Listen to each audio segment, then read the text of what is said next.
Good morning, good afternoon, good evening दोस्तों। Kevin Lopez back from personal tutor. Standard 11th geography playlist आप लोग देख रहे हैं।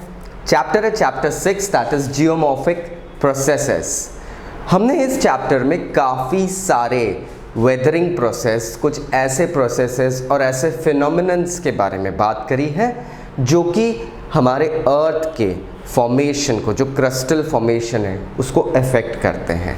केमिकली बहुत सारे प्रोसेसेस अफेक्ट करते हैं, फिज़िकली बहुत सारे प्रोसेस अफेक्ट करते हैं।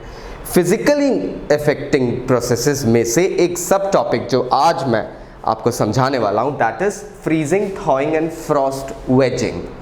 अब एक्चुअली होता क्या है? फ्रीजिंग मतलब किसी चीज़ का जमना, लिक्विड अगर जब सॉलिड स्टेट में अधिक ठंड की अधिकता के कारण जब जम जाता है, so it becomes freezing.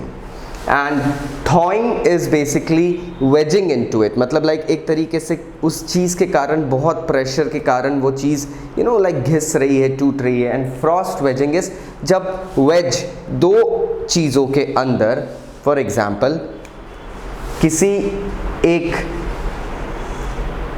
Crack के अंदर जब बहुत फ्रॉस्ट जम जाती है तो वो एक्सपांड होने लगता है। ये जो एक्सपांशन होता है friends, that is basically indeed known as frost wedging. अब ये फ्रॉस्ट वेदरिंग जो होता है, ये ठंड के कारण जो वेदरिंग होती है, ओवरऑल इसको अगर हम समझे तो ये फ्रॉस्ट वेदरिंग होती है। ये एक ऐसा प्रोसेस है जो कि आइस की ग्रोथ के कारण होता है। जब रॉक्स या मिनरल्स के पोर्स या तो उनके क्रैक्स में जब सडन आइस का फॉर्मेशन होता है तो वहाँ पे प्रेशर इंक्रीज हो जाता है। हमें एक चीज़ बहुत अच्छे से पता है, on freezing water becomes ice and उसका वॉल्यूम बढ़ जाता है, क्योंकि आइस के अंदर जो एयर पार्टिकल्स है वो ट्रैप हो जाते हैं, तो उसका वॉल्यूम थोड़ा सा इंक्रीज हो जाता है दोस्तों। So this is the reason. आप सोचिए एक मिनरल के अंदर ज़रा सी स्पेस है, वहाँ पे आइस अगर जम गई है तो वो सडनली बहुत लाउड हो जाता है। बहुत ही लाउड मतलब उसका वॉल्यूम बढ़ जाता है।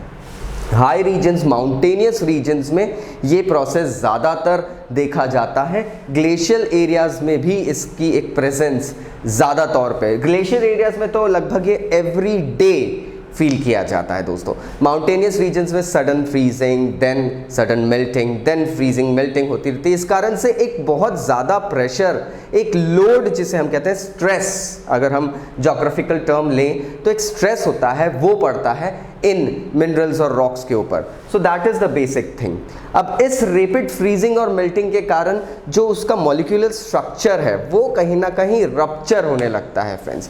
एंड जो इंटरग्रैन्युलर फ्रैक्चर्स होते हैं उस कारण से इसका जो कॉम्पोजिशन होता है वो वीकेंड हो जाता है, किसी भी एलिमेंट का या रॉक का। तो इस कारण से वहाँ पर हम ये जो प्रोसेस हम देख रहे हैं, जो डेनटेशन प्रोसेस होता है, जिसे कहते हैं breaking up of rock, weathering process, वो इंक्रीज हो जाता है। अमेजिंग सी बात है, बर्फ जैसी ठंड, फ्रॉस्ट और बर्फ जैसी चीज़ भी इतना पावर रखती है कि स्ट्रॉन्ग मिनरल्स लाइक ग्रेनाइट, हालांकि उतने ऊपर ग्रेनाइट तो मिलता नहीं है, बट स्टिल जो रॉक्स होते हैं, स्ट्रॉन्ग रॉक्स होते हैं, basaltic rocks and all, mountainous regions के रॉक्स, उन तक को ब्रेक कर दिया जाता है। So I hope now you got the crux of the topic, that is freezing, thawing and frost wedging. And subtopic जो होता है फ्रॉस्ट वेदरिंग क्या होती है आपको समझ में आ गया होगा। स्टिल अगर कोई डाउट्स है नीचे कमेंट बॉक्स से कमेंट करना मत भूलिए। Thank you very much, take care.